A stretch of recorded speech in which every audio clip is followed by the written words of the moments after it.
primera sesión de ponencias el día de hoy, en donde tenemos en primer lugar a la doctora Elisa Margarita Armada Navarro, quien ha realizado sus estudios de doctorado en el Departamento de Ciencia de la Información en City University en Londres. Actualmente es investigadora titular del CUI, y sus áreas de investigación, el área de investigación donde está es la información y sociedad, y su línea específica de investigación es políticas y legislación de la información. El trabajo que nos presenta la doctora Almada se llama Revisión histórica de políticas y legislación sobre información en México. Para no hacer y quitar tanto tiempo a las ponencias, ¿sí? Le vamos a dar la palabra a la doctora Almada. Adelante, doctora, por favor. Muchas gracias, muy buenos días. No puedo iniciar sin decir qué paquete, porque que me toque la primera breve ponencia después de la brillante introducción que nos dio Estela Morales, donde ubicó precisamente cómo toma la Universidad Nacional desde, digamos, porfiriato hacia Revolución Mexicana el papel de las bibliotecas, y luego la magistral conferencia de Ignacio Sosa, que cuando yo leía que decía pérdida de inocencia, me gustaba, me parecía muy atractivo, porque siempre perder la inocencia es atractivo. Pero no estaba yo segura por dónde, pero yo realmente perdí la inocencia. Qué manera de hacernos pensar, reflexionar, maravilloso. Así es que disculpen lo que viene en los siguientes 20 minutos.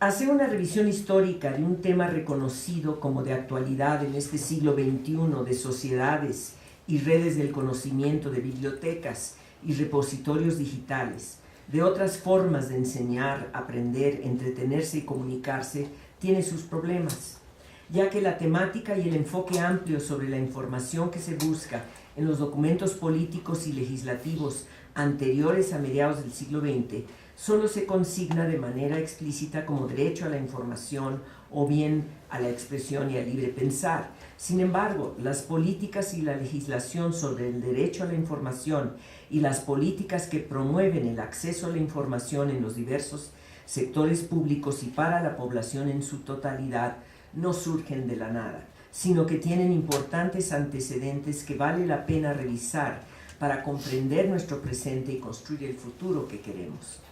Hacia este fin se ha hecho una primera revisión sobre el tema de la información, especialmente enfocado al derecho de la información en México, ya que impacta directamente en la libertad de expresión y en el acceso de la nación mexicana a la información para el desarrollo de sus talentos, su convivencia y su bienestar. El objetivo del estudio, considero que es el de destacar lo que sí, lo que no pretende ser, en primer lugar, este estudio, y mirar la temática del derecho a la información desde una perspectiva de políticas de información y no desde una perspectiva jurídica, tema en el que en primer lugar no soy especialista y que, entre otros, de manera muy amplia, tratan los especialistas del Instituto de Investigaciones Jurídicas de la UNAM, quienes continuamente organizan eventos académicos sobre el tema y publican desde 2003 la revista especializada Derecho Comparado de la Información. Esta ponencia arroja los primeros resultados de un estudio sobre el tema, en el que hay que resaltar que aunque las políticas y el derecho a la información abarcan los temas de comunicación, comunicación masiva y medios, tecnologías de información y comunicación e industria de la información, además de los concernientes a los procesos y etapas relacionados con la información desde su generación hasta su recuperación, lectura y uso, incluyendo la edición, distribución, adquisición, depósito, organización, diseminación, acceso y recuperación de información. El estudio toma en cuenta principalmente las etapas desde la edición hasta la recuperación de la información, con la respectiva vinculación con la educación, la libertad de expresión y las habilidades informativas de lectura y de aplicación de las tecnologías de información y comunicación.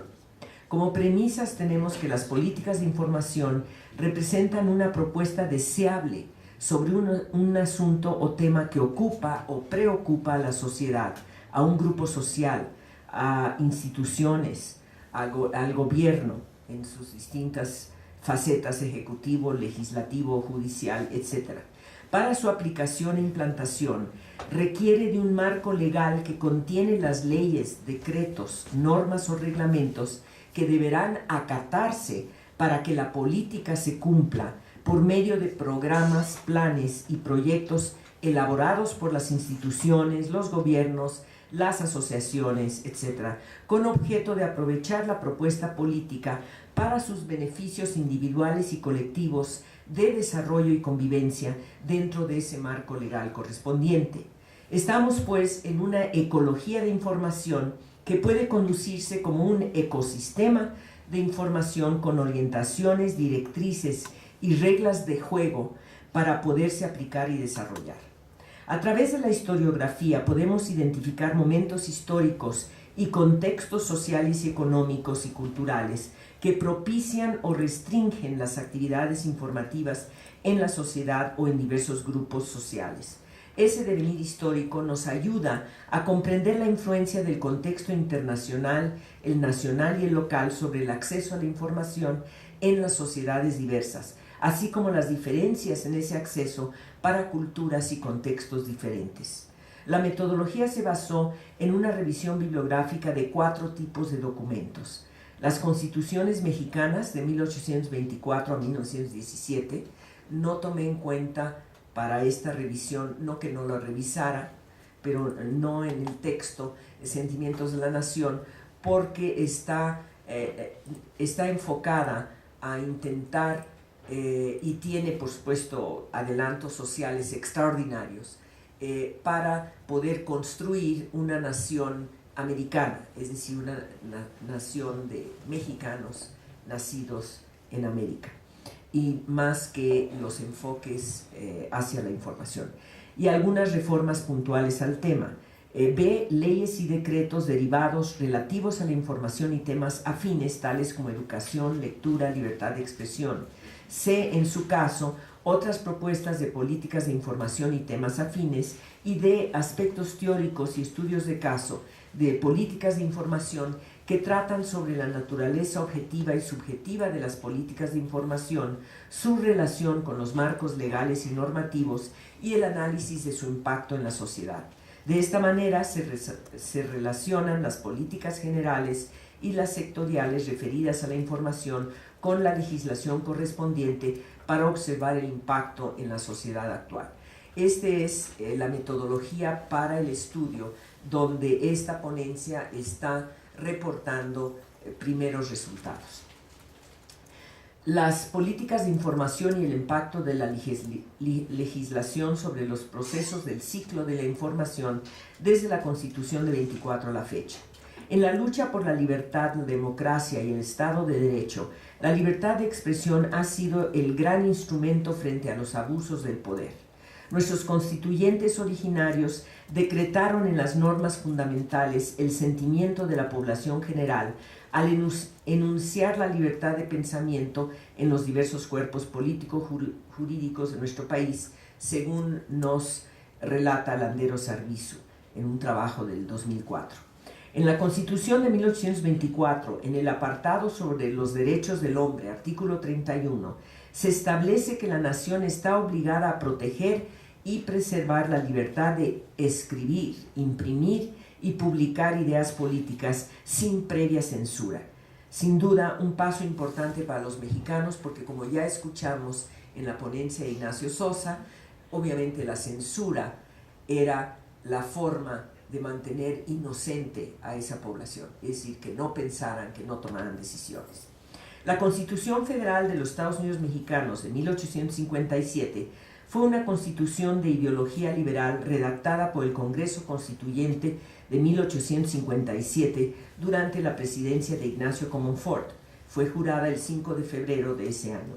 Estableció las garantías individuales a los ciudadanos mexicanos. Para el tema que nos ocupa, garantizó la libertad de expresión y la libertad de asamblea. Al respecto, ya me pasé. devuélveme esto, porque quisiera leerles una frase, un pensamiento de Benito Juárez, en donde dice: libre y para mí sagrado es el derecho de pensar. La educación es fundamental para la felicidad social. Es el principio en el que descansan la libertad y el engrandecimiento de los pueblos. Que es cierto y que congruente otra vez la ponencia, la conferencia de Ignacio Sosa. Esto nos da el pensamiento del momento, ese pensamiento liberal, esa influencia internacional en el pensamiento y el pensamiento tanto intelectual propio de lo que era esta nación que estaba tratando de surgir después de toda la violencia y los cambios sociales que de antes, después de la independencia y de la posibilidad de empezar a construir una nación mexicana. En dicha Constitución de 1857, los artículos 6 y 7 de la sección primera se refieren a la libertad de expresión semejante al contenido en la Constitución de 1824, pero ampliado. El sexto dice: la manifestación de las ideas no puede ser objeto de ninguna inquisición judicial o administrativa, sino en el caso de que ataque la moral, los derechos de terceros, provoque a algún crimen o delito o perturbe el orden público. Y el artículo 7 dice: es inviolable la libertad de escribir y publicar escritos sobre cualquier materia. Ninguna ley ni autoridad puede establecer la previa censura, ni exigir fianza a los autores o impresores, ni coartar la libertad de imprenta, que no tiene más límites que el respeto a la vida privada, a la moral y a la paz pública. Los delitos de imprenta serán juzgados por un jurado que califique el hecho y por otro que aplique la ley y designe la pena. Estaba precisando lo dicho en 1824. En la Constitución Política de los Estados Unidos Mexicanos de 1917, vemos que es una aportación de la tradición jurídica mexicana al constitucionalismo universal. Diego Valadez nos dice que dado que fue la primera constitución de la historia que incluye al régimen legal los derechos sociales, 2 años antes que la Constitución de Weimar de 1919, entre los cambios respecto de la Constitución de 57 se encuentran la eliminación de la reelección del presidente de la República y el cargo de vicepresidenta. Cuenta ya con 136 artículos y 19 transitorios. Retoma los artículos 6 y 7 relativos a la libertad de expresión y de escribir y de imprimir, y se incluye el artículo 3 sobre el derecho a la educación gratuita y laica.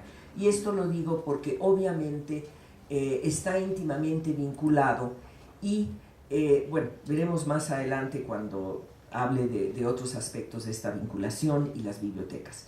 El artículo 4 se refiere a la composición pluricultural de la nación mexicana y a que se promoverá el desarrollo de las lenguas, culturas, usos, costumbres, recursos y formas específicas de organización social también de los pueblos indígenas.